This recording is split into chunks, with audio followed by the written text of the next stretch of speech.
سفر ہجرت میں اللہ تعالیٰ کا آپ صلی اللہ علیہ وآلہ وسلم کی حفاظت کرنا۔ قریش مکہ نے ہجرت سے قبل کئی مرتبہ حضرت نبی کریم صلی اللہ علیہ وآلہ وسلم کو قتل کرنے کی کوشش کی، لیکن اللہ نے آپ صلی اللہ علیہ وآلہ وسلم کو بچایا اور ان سے نجات دی۔ جب حضرت نبی کریم صلی اللہ علیہ وآلہ وسلم نے مکہ سے ہجرت کرنے کا عزم کر لیا تو وہ آپ صلی اللہ علیہ وآلہ وسلم کے گھر کے چاروں طرف گھات لگا کر بیٹھ گئے۔ اس دوران اللہ نے ان کی آنکھیں اندھی کر دی اور آپ صلی اللہ علیہ وآلہ وسلم ان کے درمیان سے نکلے اور وہ آپ صلی اللہ علیہ وآلہ وسلم کو دیکھ نہ سکیں۔ اللہ سبحانہ تعالیٰ نے اس واقعے کے متعلق ارشاد فرمایا ہے، اور جب کافر لوگ آپ صلی اللہ علیہ وآلہ وسلم کے بارے میں چال چل رہے تھے کہ آپ صلی اللہ علیہ وآلہ وسلم کو قید کر دیں یا جان سے مار دیں یا وطن سے نکال لیں، یا ادھر تو وہ چال چل رہے تھے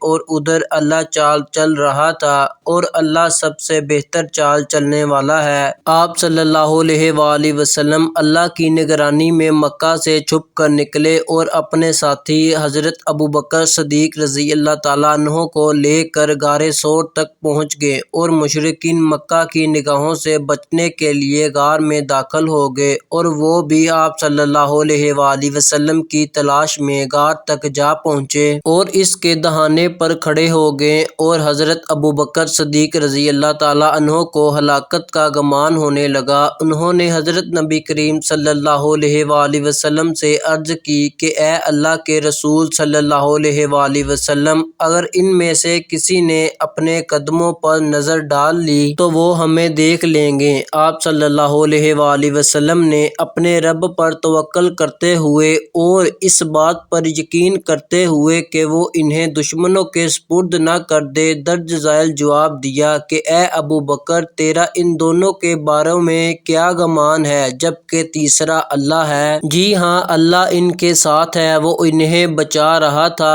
اور ان کی مدد کر رہا تھا۔ قرآن کریم میں ہے، اگر تم اس کی نصرت نہ کرو گے تو یاد کرو اس وقت کو جب اللہ نے اس کی مدد کی، جب نکال دیا تھا کافروں نے ان دونوں میں سے دوسرے کو، جب یہ دونوں غار میں تھے، جب وہ اپنے رفیق و سفر و حضر سے کہہ رہے تھے کہ تم غم نہ کر، اللہ ہمارے ساتھ ہے، سو اللہ نے اس پر اپنی سکینت نازل فرمائی اور اس کی ایسے لشکروں سے مدد فرمائی جنہیں تم نہیں دیکھ سکے، اور اس نے کافروں کے کلمہ منصوبے کو پست کر دیا اور اللہ کا کلمہ منصوبہ بلند ہی رہا، اور اللہ غالب حکمت والا ہے۔ اس طریقے سے اللہ نے ان کے سامنے اپنے پیغمبر صلی اللہ علیہ وآلہ وسلم کو نجات دی اور وہ نئے سرے سے عزم مدینہ ہوئے۔ اس تمام سفر میں اللہ کی عنایت شامل حال رہی اور ان کی نگہبانی کرتی رہی، لیکن قریش نے پھر بھی ہار نہ مانی اور آپ صلی اللہ علیہ وآلہ وسلم کو قتل کرانے کے لیے پرعزم رہے، لہٰذا انہوں نے قبائل عرب کی طرف پیغامات بھیج دیے کہ جو کوئی قبیلہ یا شخص ان دونوں حضرت نبی کریم صلی اللہ علیہ وآلہ وسلم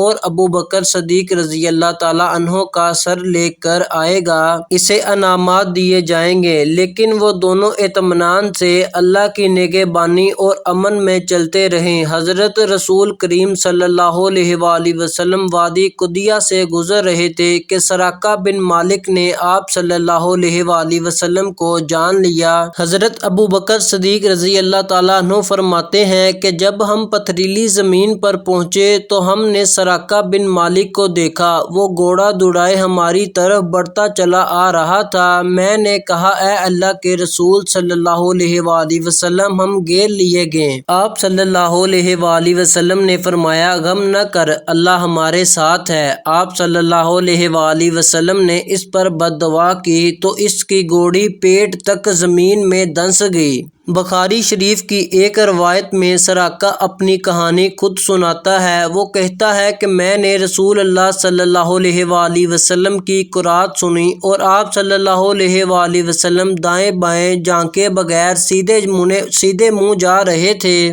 جبکہ ابو بکر بکثرت ادھر ادھر جانگتے جا رہے تھے۔ اس دوران میری گھوڑی کے اگلے دونوں پاؤں زمین میں گھٹنوں تک دھنس گئے۔ میں منہ کے بل زمین پر جا گرا۔ پھر میں نے اسے ڈانٹا تو بڑی مشکل سے پاؤں نکل سکے۔ جب وہ زور لگا کر کھڑی ہوئی تو اس کے پاؤں سے دھوؤں کی طرح فضا میں گرد اٹھی۔ سراقہ کہتا ہے کہ میں نے ان سے کہا، مجھے پتہ ہے کہ تم نے میرے حق میں بد دعا کی ہے، لیکن اب میرے لیے دعا کرو۔ میرا اللہ ضامن ہے کہ میں تمہاری تلاش سے لوگوں کو روک دوں گا۔ تب ان دونوں نے دعا کی تو اللہ نے اسے نجات دی۔ اسی بنا پر وہ تلاش کرنے والوں کو یہ کہہ کر واپس کر دیتا کہ واپس چلے جاؤ، یہاں والے لوگ تمہاری طرف سے اس کے لیے کافی ہے۔ وہ جس کسی سے ملتا اسے واپس لوٹا دیتا۔ حضرت انس بن مالک فرماتے ہیں کہ وہ دن کے اگلے پہر اللہ کے نبی پر حملہ آور ہونے جا رہا تھا اور پچھلے پہر آپ کا سیکورٹی گارڈ بنا ہوا تھا۔ چنانچہ حضرت نبی کریم صلی اللہ علیہ وآلہ وسلم کو اللہ تعالیٰ کا سراقہ بن مالک کے حملے سے بچانا ہی سراقہ کے اسلام کا سبب بنا۔ چنانچہ وہ ابو جہل کو مخاطب کرتے ہوئے کہتا ہے، اے ابو جہل، اللہ کی قسم، اگر تم میری گھوڑی کے پاؤں زمین میں دھنسنے کے موقع پر موجود ہوتا تو بلا شبہ یقین کر لیتا، اور محمد صلی اللہ علیہ وآلہ وسلم دلائل کی روح سے اللہ کے رسول ہیں، اس کا مقابلہ کون کر سکتا ہے؟